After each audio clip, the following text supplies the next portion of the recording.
The rain lashed against the windshield, a relentless, drumming curtain that blurred the already faint lines of the winding country road. Wind howled, a banshee's cry through the ancient trees, threatening to rip the car from its precarious path. I'd been driving for hours, chasing a horizon that seemed perpetually out of reach, and the storm had descended with an unexpected ferocity. Just as I was about to consider pulling over and waiting it out in the relative safety of my vehicle, a faint glow pierced the deluge. A sign, barely visible through the downpour, the Blackwood Inn. Relief, potent and immediate, washed over me. It was an old place, the kind with gabled roofs and dark weathered timber, but in that moment it promised warmth and shelter. I pulled into the almost empty parking lot, the crunch of gravel under tires a surprisingly loud sound in the roaring silence of the storm. Stepping out, the wind tried to tear the coat from my back, and the rain instantly soaked through.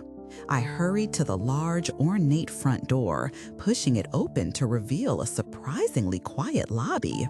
The air inside was thick with the scent of old wood, dust, and something else, something faintly metallic, like rain on rusted iron. A dim light cast long shadows from the heavy antique furniture. Behind a high, polished counter stood a man who seemed as much a fixture of the lobby as the grandfather clock in the corner. He was thin, with pale eyes and a quiet, almost deferential manner.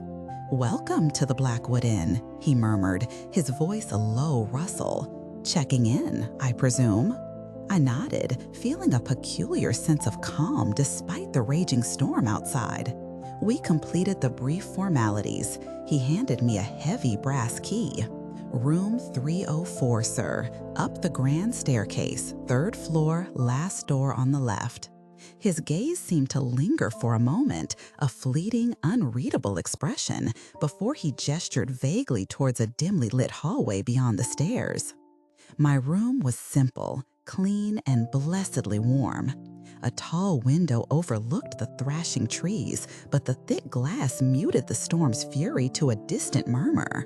I set my bag down, kicked off my wet shoes, and allowed myself a moment to simply breathe, the tension slowly draining from my shoulders. It felt safe. Isolated, yes, but safe. After a while, the hunger pangs started. I remembered the clerk mentioning a small dining room, though he hadn't indicated if it was open. Deciding to explore, I stepped back out into the hushed quiet of the 3rd floor hallway. The air here felt cooler, somehow thinner. As I walked towards the stairs, I noticed them. Framed portraits lining the walls, spaced evenly apart, almost like sentinels. They were old, sepia-toned photographs, mostly of stern-faced men and women from bygone eras, their clothes stiff, their expressions unsmiling. "Past guests of honor," a small plaque read beneath the first one, the lettering faded. My curiosity, a peculiar companion on this trip, urged me to slow my pace, to examine each one. There was a young woman in an elaborate Victorian dress, a dapper gentleman with a handlebar mustache, a family group with matching serious stares. Each portrait seemed to hold a story, a sliver of the past preserved within its frame. I moved along, my gaze drifting from one face to the next, tracing the lines of time on their faces. Then I stopped. My breath hitched. It was just another portrait, same aged paper, same ornate frame. But the face staring back at me, was unmistakably mine. My blood ran cold. It wasn't a resemblance. It was me. The same slightly crooked nose, the same tired lines around the eyes, even the faint scar above my left eyebrow from a childhood mishap. I leaned closer, a desperate, irrational hope that it was some cruel trick of the light, some bizarre optical illusion. But it wasn't. and beneath the portrait, etched into a small brass plaque, were 3 words that turned the comforting warmth of the hotel into an icy grip around my heart. 1974. I wasn't even born in 1974.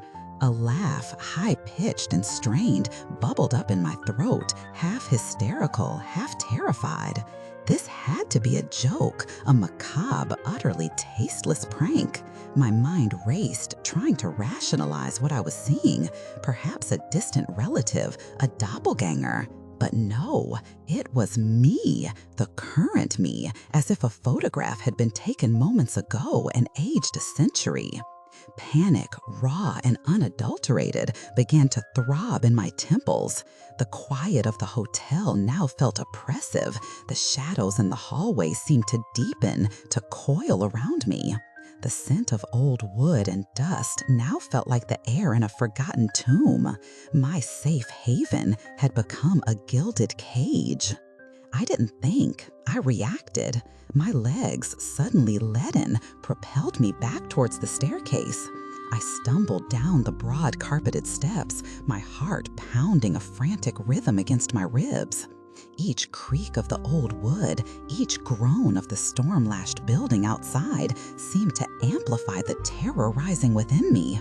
I burst into the lobby, panting, my eyes scanning frantically for the front desk, for the quiet clerk, for any sign of a way out. The lobby was empty, utterly, eerily empty. The grandfather clock ticked loudly, its pendulum swinging with a hypnotic, relentless rhythm. "Hello?" I called out, my voice hoarse, a desperate whisper swallowed by the vast, silent space. No reply.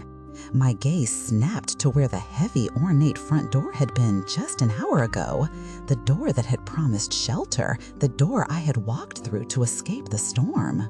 It was gone. In its place was a solid, unbroken expanse of wall, adorned with the same dark floral wallpaper that covered the rest of the lobby. There was no seam, no handle, no frame, just a wall, as if it had never been there at all. The storm outside still raged, but its sounds no longer reached me. The only sound was the relentless tick-tock of the clock, marking seconds, minutes, perhaps decades. And somewhere, in the silent, ancient depths of the Blackwood Inn, I imagined the soft click of a camera, preserving another new old face for its eternal gallery. It's a chilling thought, isn't it? The idea of a place that doesn't just offer shelter, but claims you, incorporating your very essence into its timeless existence. How quickly a moment of relief can turn into an eternal entrapment. Our traveler, caught between a raging storm outside and an impossible reality within, finds himself facing not just the loss of an exit, but perhaps the loss of his own time. What does it mean to be missing since 1974 when you are unequivocally standing in 2024? It's a question that echoes in the quiet hallways of our minds, a testament to the fragile line between the mundane and the truly inexplicable. We often seek refuge from the world, from its chaos and its storms. But what if the refuge itself is the most terrifying storm of all? What if, in seeking shelter, we step into a narrative far older and far more sinister than our own? I invite you to ponder this unsettling tale. Have you ever encountered a place that felt wrong? A building that seemed to have a life or perhaps a hunger of its own? Share your thoughts, your theories, or your own strange encounters in the comments below. And if you enjoyed this journey into the mysterious, please consider liking this video and subscribing for more stories that gently nudge the boundaries of reality. Until next time, stay curious and perhaps stay cautious of the old inns on lonely roads during a storm.